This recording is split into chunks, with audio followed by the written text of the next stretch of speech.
Y con el objetivo de prevenir el acoso infantil en Internet, la Secretaría de Tecnología Nacional lanzó la campaña de concienciación Conectate Seguro, que se difundirá en las escuelas y colegios de todo el país.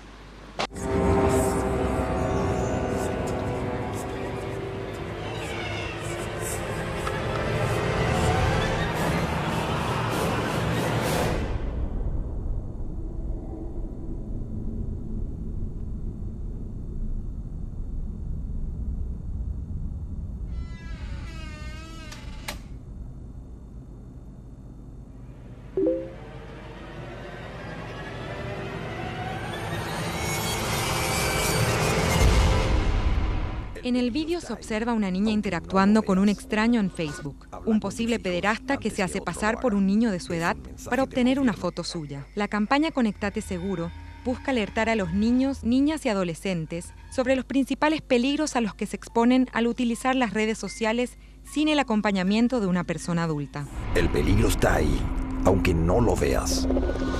Habla con tus hijos antes que otro lo haga. Desde la Secretaría Nacional de Tecnología de la Información y Comunicación explican que se trata de una campaña permanente con la que se pretende prevenir el acoso en Internet y lograr que Internet sea una herramienta útil y no un peligro. Afiches y este spot serán difundidos en escuelas de todo el país y principalmente en las redes sociales.